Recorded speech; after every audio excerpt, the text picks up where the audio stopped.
السلام عليكم ورحمة الله وبركاته. ازيكم يا حبايب قلبي؟ عاملين ايه؟ يا رب تكونوا بخير. النهاردة هنعمل مع بعض وصفة سهلة وسريعة، وان شاء الله نعملها بطريقة بسيطة جدا. هي فرخة محشية فريك. تمام. طيب الاول بس كده نصلي على النبي عليه الصلاة وافضل السلام، ونبتدي. اللي لسه ما اشتركش معانا في القناة يبتدي يدعمنا باشتراكه ولايك للفيديو، ومستنية باذن الله كومنتاتكم على الفيديو بعد ما تجربوا الوصفة الهائلة دي. طيب انا عندي ايه فرخه في الحجم ده، او حضرتك طبعا تقدري تكبريها تصغريها براحتك خالص. عندي فريك اهو نضفته كويس قوي. بعد طبعا ما نضفته ونقيت منه ونضفته كويس ونقيت منه الزبط يعني او الوسخ. فده اللي اتبقى معايا. ابتديت طبعا ان انا اغسله كويس قوي لان بيبقى فيه تراب وحصو كتير، فنضفته كويس وغسلته ومستنيه بس يتصفى. وهبتدي اجيب معايا حله. هبتدي كده، انا جبت حله زي ما انتم شايفين، هحط فيها سمنه. يعني حابين سمنه زبده براحتكم خالص، حتى زبده بلدي هتبقى حلوه قوي في الموضوع. تمام. هبتدي كده احط معايا معلقه سمنه اهو زي ما انتم شايفين. هخليها بس تسخن معايا. ابتدت كده معلقه السمنه بتاعتي تسخن معايا. هبتدي انزل بيها بالكبد والقوانص بتاعه الفرخه بتاعتي، وهقلب كده كويس.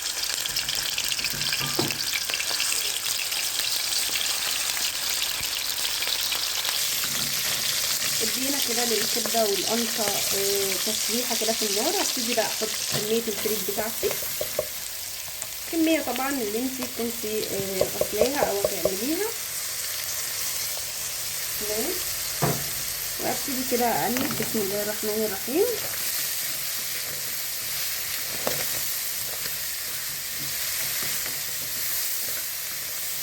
افضل اقلب فيه.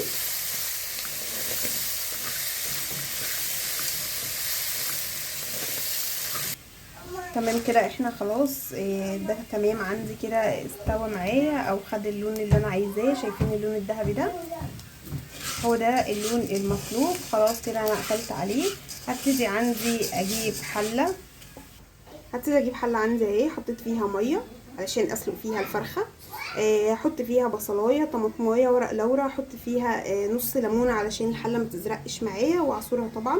احط فيها توابل ملح وفلفل وسبع بهارات وفلفل اسود واي بهارات عندك عايز تحطيها. حطيت برده مرق الدجاج علشان تحليها كده. كده بس تغلي عندي. ابتدي اخلي الفريك يهدى معايا، وابتدي احشي الفرخه واحطها معايا في الشوربه دي، وتبقى كده ان شاء الله. خلاص يعني مش بتاخد وقت معايا خالص. يعني هي مش بتاخد وقت خالص اصلا في السوا، ولا بتاخد وقت في العمايل. اسهل وصفه تتعمل في عزومات. ما تنسوش برضو تدعمونا باشتراك في القناه ولايك للفيديو. وكده عندي خلاص. بصوا كده الفرخه معايا انا حشيتها كويس قوي. هبتدي بقى اقفلها كده بخله سنان. خلاص كده انا حشيتها. ابتدي بقى احطها في الشوربه بتاعتي. انا حطيتها اهي زي ما انتم شايفين. هستنى بقى معايا لحد ما تستوي. وكده خلاص الفراخ استوت معايا والفريك كمان. حطيته كده في صينيه زي ما انتم شايفين. الفرن سخن على درجه حراره 200، وهبتدي ادخل فيها الفرخه. هبتدي بس كده احط معلقه صلصه كده على الوش عشان يديني اللون كده الحلو ده. اي نوع صلصه عندك، مش كتير يعني، بس كده ايه بالفرشه كده تقدري تمشي عليها عشان بس تديني اللون الحلو ده.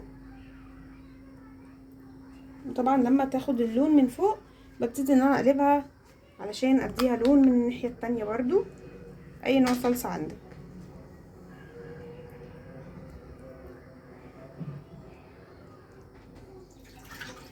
طيب بالمنظر ده زي ما انتم شايفين. هستنى بقى لحد ما تاخد اللون من فوق، وهبتدي ان انا اديها لون من الناحيه التانية. شايفين كده يا جماعه؟ انا خلاص طلعته من الفرن. الفراخ شايفين لونها جميل ازاي؟ بصوا كده معايا اللون. حتى انا حمرتها من تحت كده، عينة الجلده بتاعتها وحمرتها. عايزه اقول لكم ان ريحتها جميله قوي. بصوا. نبتدي بقى نقدمها.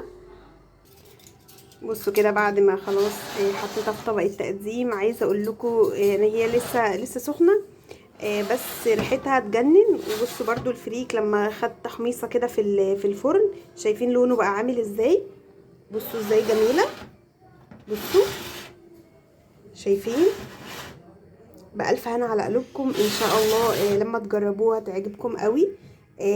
جربوا الوصفة دي، سهلة وسريعة وبسيطة ومش بتاخد منك وقت ولا مجهود خالص، بالعكس دي انجاز. ما تنسوش تدعمونا باشتراك في القناة ولايك للفيديو، مستنية بإذن الله كومنتاتكم على الفيديو ده لو عجبكم. ولو عندكم طريقة تانية تقدروا تكتبوها لي برضو في الكومنتات، وان شاء الله بجربها معاكم.